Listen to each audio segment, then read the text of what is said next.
오늘의 주제는 프로이트의 정신분석학입니다. 지그문트 프로이트는 오스트리아 출신의 정신과 의사, 심리학자, 철학자이자 정신분석학의 창시자로 현대 심리학과 정신치료 이론에 큰 영향을 미쳤습니다. 그는 인간의 무의식, 성격 구조, 꿈 해석, 그리고 정신질환 치료 등에 대한 혁신적인 이론들을 제시했습니다. 그의 이론은 당시에는 논란이 많았지만 오늘날까지도 심리학, 철학, 문학, 예술 등 다양한 분야에 영향을 미치고 있습니다. 프로이트는 인간의 정신이 의식, 전의식, 무의식의 세 층으로 구성되어 있다고 설명합니다. 그 중에 특히 무의식을 강조했는데 인간의 행동과 사고가 의식적인 부분보다 무의식적인 동기와 욕망에 의해 더 많이 좌우된다고 주장했습니다. 무의식에는 억압된 욕망, 기억, 감정 등이 담겨 있다고 보았으며 이러한 무의식이 행동을 결정하는 중요한 요인이라고 생각했습니다. 그에 따르면 의식, 전의식, 무의식의 세 층으로 구성된 인간의 정신에는 이드, 에고, 슈퍼에고라는 세 가지 속성이 결합되어 있습니다. 이드, 즉 원초하는 본능적인 욕구와 충동을 담고 있는 무의식적 부분입니다. 즉각적인 만족을 추구하며 쾌락 원리에 따라 행동합니다. 에고, 즉 자아는 현실 원리에 따라 행동하며 이드의 충동을 사회적 규범과 현실에 맞게 조정합니다. 슈퍼에고, 즉 초자아는 도덕적 기준과 사회적 규범을 반영하는 부분으로 죄책감이나 도덕적 판단을 담당합니다. 그는 인간 행동을 일으키는 에너지를 리비도라고 했는데 리비도는 본능적인 에너지로 인간이 자신의 일정한 신체 부위의 자극 또는 접촉을 통하여 즐거움이나 만족을 얻으려는 성적 욕구를 가리킵니다. 프로이트는 리비도가 어느 부위에 머무느냐에 따라 인간의 발달 단계를 구강기, 학문기, 난근기, 잠복기, 생식기의 5단계로 구분했습니다.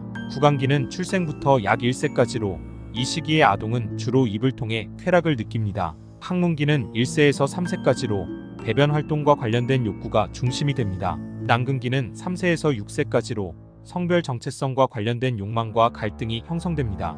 이 시기에 오이디푸스 콤플렉스가 등장합니다. 잠복기는 6세부터 12, 13세까지로 성적 욕구가 잠시 억제되는 시기입니다. 생식기는 사춘기가 시작되는 12세 이후부터 성인기 이전까지의 시기로 성적 에너지가 다시 활성화되면서 잠복기 동안 억제되었던 성적, 공격적 충동이 자아를 압도할 정도로 강해집니다.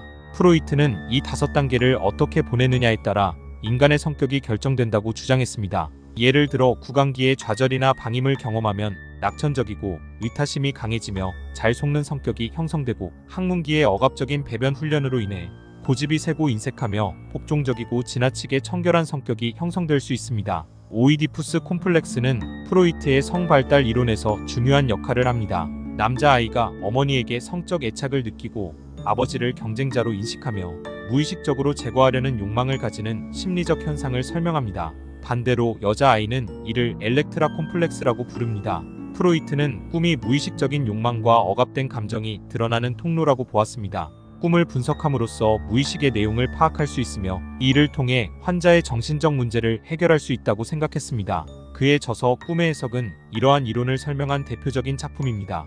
프로이트는 심리적 장애를 치료하기 위해 무의식의 억압된 기억과 감정을 의식으로 끌어내는 것이 중요하다고 주장했습니다. 이를 위해 그는 자유연상 기법과 전이, 저항 등의 개념을 도입했습니다. 환자가 자신의 무의식을 탐구하고 억압된 감정을 해소함으로써 심리적 건강을 회복할 수 있다고 믿었습니다. 프로이트의 이론은 심리학뿐만 아니라 철학, 문학, 예술 등 여러 분야에 깊은 영향을 미쳤습니다. 그러나 그의 이론은 지나치게 성중심적이며 과학적 근거가 부족하다는 비판도 받았습니다. 특히 성격 발달 이론이나 오이디푸스 콤플렉스는 현대 심리학에서 논란이 많은 주제입니다. 결국 프로이트의 이론은 오늘날 심리학에서는 다소 수정되거나 대체된 부분이 많지만 그의 무의식에 대한 통찰과 정신분석 기법은 여전히 중요한 이론적 틀로 남아 있습니다.